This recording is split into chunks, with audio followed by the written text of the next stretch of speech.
Limitations of measuring national income. National income calculations അല്ലെങ്കിൽ national income measurement എങ്ങനെയൊക്കെയാണ്, ഏതൊക്കെ രീതിയിലാണ് മെഷർ ചെയ്യുക എന്നുള്ളത് കഴിഞ്ഞ ക്ലാസ്സിൽ നമ്മൾ കണ്ടിട്ടുണ്ടായിരുന്നു. ഓക്കെ, പ്രൊഡക്റ്റ് വ്യൂ അനുസരിച്ച് വാല്യൂഡഡ് മെത്തേഡ്, ഇൻകം വ്യൂ അനുസരിച്ച് ഇൻകം മെത്തേഡ്, എക്സ്പെൻഡിച്ചർ വ്യൂ അനുസരിച്ച് എക്സ്പെൻഡിച്ചർ മെത്തേഡ്. അപ്പോൾ അങ്ങനെ ഒരു 3 വ്യൂയിലൂടെ നാഷണൽ ഇൻകം മെഷർ ചെയ്യാമെന്ന് കണ്ടു. അതിൽ ഏതൊക്കെ ഫാക്ടേഴ്സ് ഇൻക്ലൂഡഡ് ആണ്, എക്സ്ക്ലൂഡഡ് ആണെന്ന് കണ്ടു. ഇവിടെ നമ്മൾ ഡിസ്കസ് ചെയ്യുന്നത് ഇങ്ങനെ മെഷർമെൻറ്റ് നടത്തുമ്പോൾ അതിൽ വരാവുന്ന ഡിഫിക്കൽട്ടീസാണ്. ഇപ്പോൾ ചില ഫാക്ടേഴ്സ് നമ്മൾ ഇൻക്ലൂഡഡ് ആണെന്ന് പറഞ്ഞു, ചില കാരണങ്ങൾ പറഞ്ഞുകൊണ്ടാണ് ചില ഫാക്ടേഴ്സിനെ നമ്മൾ എക്സ്ക്ലൂഡ് ചെയ്യപ്പെടുന്നത്, അല്ലെങ്കിൽ ചില കാര്യങ്ങൾ കൊണ്ടാണ് ചിലതിനെ ഇൻക്ലൂഡ് ചെയ്യപ്പെടുന്നത്. അപ്പോൾ അങ്ങനെ ഇൻക്ലൂഡഡ് ആണ്, എക്സ്ക്ലൂഡഡ് ആണ് എന്ന് പറയുമ്പോൾ അതിൽ വരുന്ന ബുദ്ധിമുട്ടുകൾ, ഇപ്പോൾ നമ്മളൊരു പ്രോബ്ലം ഓഫ് ഡബിൾ കൗണ്ടിങ് ഒക്കെ നമ്മൾ കണ്ടിട്ടുള്ളതാണ്. അതുപോലെ തന്നെ ട്രാൻസ്ഫർ പേയ്മെൻറ്റ്സിൽ വരുന്ന പ്രശ്നങ്ങൾ, ഇതൊക്കെയാണ് ഇവിടെ നമ്മൾ ഡിഫിക്കൽട്ടീസ് ആയിട്ട് പറയുന്നത്. അതിന് നമ്മളിവിടെ പറയുന്നത് ബോത്ത് കോൺസെപ്ച്വൽ ആൻഡ് സ്റ്റാറ്റിസ്റ്റിക്കൽ ആയിട്ടുള്ള ഡിഫിക്കൽട്ടീസ് നാഷണൽ ഇൻകം മെഷറിങ്ങിൽ, നാഷണൽ ഇൻകം അക്കൗണ്ടിങ്ങിൽ കടന്നു വരുമ്പോൾ ഉണ്ടാവാറുണ്ട്. അതിൽ ആദ്യത്തെ ഒന്ന് കോൺസെപ്ച്വൽ ഡിഫിക്കൽട്ടീസാണ്. അപ്പോൾ കോൺസെപ്ച്വൽ ഡിഫിക്കൽട്ടീസിൽ പറയുമ്പോൾ നേഷൻ എന്ന് പറയുന്നൊരു കോൺസെപ്റ്റ്, ഓക്കെ, നാഷണൽ ഇൻകത്തിൽ there has been a difference of opinion regarding national in the concept of national income. പക്ഷേ ജനറലി അക്സെപ്റ്റഡ് ആയിട്ടുള്ള ഒരു കാര്യമെന്ന് പറഞ്ഞു കഴിഞ്ഞാൽ national income denotes income of the national. Okay, അതിൽ തർക്കമൊന്നുമില്ല. പക്ഷേ income received by nationals living in foreign countries should be added with income produced within the country. Okay, അപ്പോൾ ഫോറിൻ കൺട്രീസിൽ ഉള്ള നാഷണൽസിൻ്റെ ഇൻകം നമ്മളിവിടെ ആഡ് ചെയ്യപ്പെടുന്നു. ഇതും ജനറലി അക്സെപ്റ്റഡ് ആയിട്ടുള്ള ഒന്നാണ്. ഓക്കെ, അപ്പോൾ അതൊരു കോൺസെപ്റ്റൽ ആയിട്ടുള്ള ഡിഫിക്കൽട്ടീസാണ് എന്നുള്ളതാണ്.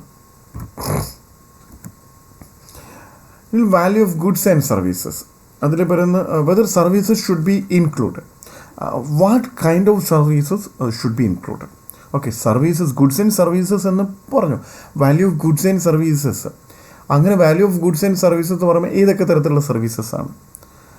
അപ്പോൾ മെനി സർവീസസ്, ഇവിടെ പറയുന്നത് many services rendered out of mercy, friendship, generosity which cannot be equated to money value. അപ്പോൾ സർവീസസ് എന്ന് പറഞ്ഞ് ഡിഫൈൻ ചെയ്ത് വെക്കുമ്പോഴും ചില ടൈപ്പ് ഓഫ് സർവീസസുകൾ നമുക്ക് അതിന് വാല്യൂ കണ്ട് അതിനെ ആഡ് ചെയ്യപ്പെടാനായിട്ട് പറ്റാറില്ല. അങ്ങനെയുള്ള സർവീസുകളാണ് rendered out of mercy, because of friendship, generosity ഒക്കെ പറയുന്നത്.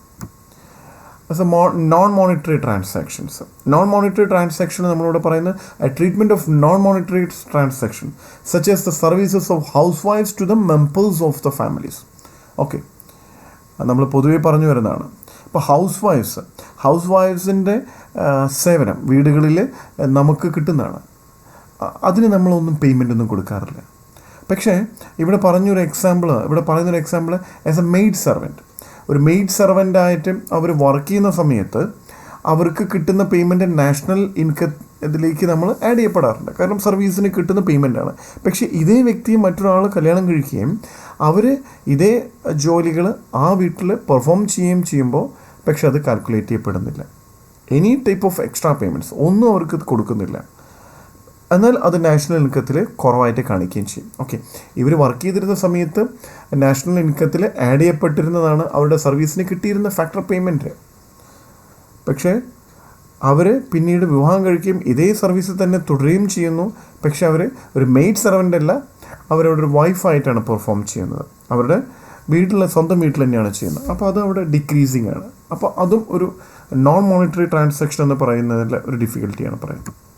It's A problem of double counting. നമ്മൾ നേരത്തെ പറഞ്ഞു ഏത് ഗുഡാണ് ഫൈനൽ ഗുഡ്, ഏത് ഗുഡാണ് ഇൻ്റർമീഡിയറ്റ് ഗുഡ്, അല്ലെങ്കിൽ ഏത് ടൈപ്പ് ഓഫ് സർവീസാണ്. അപ്പോൾ അത് ഡിഫൈൻ ചെയ്യാൻ പറ്റുന്നില്ല. It's depends on the use. Okay, difference between goods and services depends on the use, because it's very difficult to distinguish between final goods and intermediate goods. ഇന്ന് തന്നെ നമ്മൾ പറയുന്ന ചില ഫൈനൽ ഗുഡ് എന്ന് പറയുന്നത് ഫൈനൽ കൺസംഷന് വേണ്ടി അത് പിന്നെയും ഒരു ഇൻ്റർമീഡിയറ്റ് ഗുഡായിട്ട് മാറപ്പെടാറുണ്ട്. ഓക്കെ അല്ലേ, ബ്രെഡിൻ്റെ കാര്യത്തിലൊക്കെ പിന്നീട് സാൻഡ്വിച്ചോ അല്ലേ അങ്ങനെയൊക്കെ വരുമ്പോൾ ഒക്കെ അതിനകത്ത് ആ മാറ്റങ്ങൾ അവിടെ പിന്നെയും നിലച്ച് നിൽക്കുന്നു. അപ്പോൾ ഫൈനൽ ഗുഡ് ഏതാണ്, ഇൻ്റർമീഡിയറ്റ് ഗുഡ് ഏതാണ് എന്നത് it's depends on the use. അപ്പോൾ ഒരു പ്രോബ്ലം ഓഫ് ഡബിൾ കൗണ്ടിങ്ങിനുള്ള സാധ്യത അതിനകത്തുണ്ട്. ഓക്കെ, നമ്മൾ ഫൈനൽ ഗുഡ് എന്ന് പറഞ്ഞിട്ട് നമ്മൾ ഒരെണ്ണത്തിന് ഡിഫൈൻ ചെയ്ത് വയ്ക്കുകയും അത് പിന്നീട് ഒരു ഇൻ്റർമീഡിയറ്റ് ഗുഡായിട്ട് മാറ്റപ്പെടുകയും ചെയ്യുമ്പോൾ അവിടെ ഡബിൾ കൗണ്ടിങ്ങിനുള്ള സാധ്യത കാണുന്നു. Underground economy. Okay, underground economy എന്ന് പറയുന്നത് ദാറ്റ്സ് എൻ ഇല്ലീഗൽ ട്രാൻസാക്ഷനാണ്. Illegal type of goods transfers, സർവീസുകൾ. അപ്പോൾ അത് ഗുഡ്സ് ആൻഡ് സർവീസസ് എന്ന് പറയുന്നത് ഈ അണ്ടർഗ്രൗണ്ട് ഇക്കോണമിയിലെ goods and services via drugs, gambling, smuggling, prostitution, ഇതൊന്നും നാഷണൽ ഇൻകം അക്കൗണ്ടിങ്ങിൽ ആഡ് ചെയ്യപ്പെടുന്ന കാര്യങ്ങളല്ല. എന്നാൽ they receive income for their transaction of goods and the services. അപ്പോൾ അവർ ഓഫർ ചെയ്യുന്ന ഗുഡ്സിനും ഓഫർ ചെയ്യുന്ന സർവീസിനും കിട്ടുന്ന ഇൻകം നാഷണൽ ഇൻകം കാൽക്കുലേഷനിലേക്ക് അല്ലെങ്കിൽ അക്കൗണ്ടിലേക്ക് നമ്മൾ എടുക്കാറില്ല. ഓക്കെ, പെറ്റി പ്രൊഡക്ഷൻ എന്ന് പറഞ്ഞാൽ it's difficult to include their production in national income because they do not maintain any account. Okay, petty production എന്ന് പറയുമ്പോൾ ഫാമേഴ്സ് അല്ലെങ്കിൽ ഹയർ ചെയ്യപ്പെടാതെ, ലേബേഴ്സിനെ ഹയർ ചെയ്യാതെ, വലിയൊരു ടൈപ്പ് ഓഫ് ലേബേഴ്സിനൊന്നും ഹയർ ചെയ്യാതെ സ്വന്തം വീട്ടിലെ ആളുകളുടെ സേവനം ഉപയോഗിച്ചുകൊണ്ട് പ്രൊഡക്ഷൻ നടത്തുകയും അങ്ങനെ പ്രൊഡ്യൂസ് ചെയ്യപ്പെടുന്ന വസ്തുക്കൾ മാർക്കറ്റിൽ വിൽക്കുകയും ചെയ്യുന്നു. ഓക്കെ, അങ്ങനെ പ്രൊഡ്യൂസ് ചെയ്യപ്പെടുന്ന വസ്തുക്കൾ മാർക്കറ്റിൽ വിൽക്കുകയും ചെയ്യുന്നുണ്ട്. അപ്പോൾ സ്വന്തം വീട്ടിലെ മെമ്പേഴ്സിനെ യൂസ് ചെയ്തിട്ട് നടത്തുന്ന ഒരു ടൈപ്പ് ഓഫ് പ്രൊഡക്ഷനെയാണ് നമ്മൾ പെറ്റി പ്രൊഡക്ഷൻ എന്ന് പറയുന്നത്. പക്ഷേ അവർ പലപ്പോഴും അങ്ങനെ ഒരു അക്കൗണ്ട് മെയിൻറ്റെയിൻ ചെയ്യൊന്നുമില്ല. അത് പല ടൈപ്പ് ഓഫ് പ്രൊഡക്ഷൻസ് ഉണ്ട്. നമ്മൾ സ്മോൾ സ്കെയിൽ രീതിയിൽ കാണുന്നത് അല്ലേ, അതെല്ലാം അവരുടെ വീട്ടിലെ മെമ്പേഴ്സിനൊക്കെ യൂസ് ചെയ്തുകൊണ്ട് നടത്തുന്ന പ്രൊഡക്ഷൻസ് ആയിരിക്കാം. പക്ഷേ അങ്ങനെയുള്ള ഒരു പ്രൊഡക്ഷനിലേക്ക് അവർ പലപ്പോഴും അങ്ങനെ ഒരു അക്കൗണ്ട് മെയിൻറ്റെയിൻ ചെയ്യാറില്ല. എന്ന് മാത്രമല്ല അവരങ്ങനെ ജോലിക്കാരെ ഹയർ ചെയ്യാറില്ല. അപ്പോൾ അതുകൊണ്ട് തന്നെ അതൊരു ഡിഫിക്കൽട്ടായിട്ടുള്ള ഒരു ഫീലിംഗ് ആണ് നാഷണൽ ഇൻകം അക്കൗണ്ടിങ്ങിൽ. പിന്നെ public services, general administration, police, army services should be included in national income or not. It's a very difficult to evaluate such services. Okay, അത് പബ്ലിക് സർവീസാണ്. എന്നാൽ അങ്ങനെയുള്ള സർവീസസിന് അത് നാഷണൽ ഇൻകം കാൽക്കുലേഷന് ഇൻക്ലൂഡഡ് ആണോ അല്ലേ എന്നുള്ളത് ഒരു പ്രശ്നമാണ്. It's a difficult to evaluate such type of services. Another is a transfer payments അല്ലേ. ട്രാൻസ്ഫർ പേയ്മെൻറ്റ്സ് നമ്മൾ പറഞ്ഞു, pension, unemployment allowances, interest on public loans. ഈ payments creates difficulty in measurement of national income because earnings are a part of individual income and they are also a part of government expenditure. എന്നാൽ ഇതൊന്നും പുതിയതായിട്ട് add ചെയ്യുന്നില്ല, goods and സർവീസിൽ add ചെയ്യപ്പെടുന്നില്ല എന്നൊക്കെ പറയുന്നു. അപ്പോൾ അങ്ങനെ ട്രാൻസ്ഫർ പേയ്മെൻറ്റ്സ് നാഷണൽ ഇൻകത്തിൽ കാൽക്കുലേറ്റ് ചെയ്യണം, കാരണം ഇൻഡിവിജ്വലിൻ്റെ ഇൻകമാണത്. Okay, on the expenditure side അതൊരു എക്സ്പെൻഡിച്ചറാണ്. അപ്പോൾ എക്സ്പെൻഡിച്ചർ വ്യൂവിൽ നമ്മൾ നാഷണൽ ഇൻകം കാൽക്കുലേറ്റ് ചെയ്യുമ്പോൾ, എക്സ്പെൻഡിച്ചർ മെത്തേഡിൽ നാഷണൽ ഇൻകം കാൽക്കുലേറ്റ് ചെയ്യുമ്പോൾ ഇത് ആഡ് ചെയ്യപ്പെടണോ? ഓക്കെ, അല്ലെങ്കിൽ ഇൻകം മെത്തേഡിൽ നമ്മളത് ആഡ് ചെയ്യപ്പെടുമ്പോൾ ആസ് എ ഇൻഡിവിജ്വൽ ഇൻകമായിട്ട് അത് വരുന്നുണ്ട്, അത് ആഡ് ചെയ്യപ്പെടണം. അപ്പോൾ ഈ ട്രാൻസ്ഫർ പേയ്മെൻറ്റ്സ് എന്ന് പറയുന്നത് നാഷണൽ ഇൻകം അക്കൗണ്ടിങ് കാൽക്കുലേഷനകത്ത് ഒരു പ്രശ്നമായിട്ട് വരുന്നു. Okay, capital gains or loss. ഈ ക്യാപിറ്റൽ ഗെയിൻസ് ഓർ ലോസ് എന്ന് പറയുന്നത് മാർക്കറ്റ് പ്രൈസസിൽ വരുന്ന ഫ്ലക്ച്വേഷൻസ്. ഈ മാർക്കറ്റ് പ്രൈസിൽ വരുന്ന ഫ്ലക്ച്വേഷൻസ് നിമിത്തം ക്യാപിറ്റൽ അസറ്റ്സിന് ക്യാപിറ്റൽ ഗെയിൻസും ലോസും സംഭവിക്കാറുണ്ട്. ഇത് നാഷണൽ ഇൻകത്തിൽ അക്കൗണ്ട് ചെയ്യപ്പെടേണ്ടതാണോ? കാരണം ചില വർഷങ്ങളിൽ ഈ മാർക്കറ്റ് പ്രൈസസിൽ വരുന്ന മാറ്റങ്ങൾ നിമിത്തം അവർക്ക് ഇൻകത്തിൽ ഇൻക്രീസിങ് സംഭവിക്കാം, ഇൻകത്തിൽ ലോസ് സംഭവിക്കാം. അപ്പോൾ അതൊരു ഡിഫിക്കൽട്ടായിട്ടുള്ളൊരു കാര്യമാണ്, capital gain or loss, because of the fluctuations happens in the market prices. Price changes. National income is the money value of goods and services. Okay. Due to price rises, the value of national income for a particular year increases even when the production is decreasing. Okay. Production അകത്ത് 10,000 യൂണിറ്റ്സിൻ്റെ production തന്നെയായിരിക്കാം കഴിഞ്ഞ വർഷത്തെ പോലെ ഈ വർഷം. പക്ഷേ കഴിഞ്ഞ വർഷം earn ചെയ്ത ഇൻകത്തിനേക്കാളും കൂടുതലും ഈ 10,000 യൂണിറ്റ്സ് ഏൺ ചെയ്യുന്നു. Because of the price changes here. പ്രൈസിൽ വന്ന മാറ്റം എന്ന് പറയുന്നത് പ്രൈസിൽ ഇൻക്രീസിങ് ആണ് സംഭവിച്ചത്, പ്രൈസ് റൈസ് ചെയ്യാണ് ചെയ്യുന്നത്. പ്രൈസ് റൈസസിൽ വരുമ്പോൾ അതിനകത്ത് ഇൻകത്തിൽ വലിയൊരു വർധനവുണ്ടാകുന്നു, പക്ഷേ പ്രൊഡക്ഷനകത്ത് ഒന്നും കൂടിയിട്ടുമില്ല. അപ്പോൾ അതൊരു ഡിഫിക്കൽട്ടാണ് പ്രൈസ് ചേഞ്ചസിൽ വരുന്ന ഒരു കാര്യം എന്ന് പറയാം. ഇനി wages and salary is paid in kind.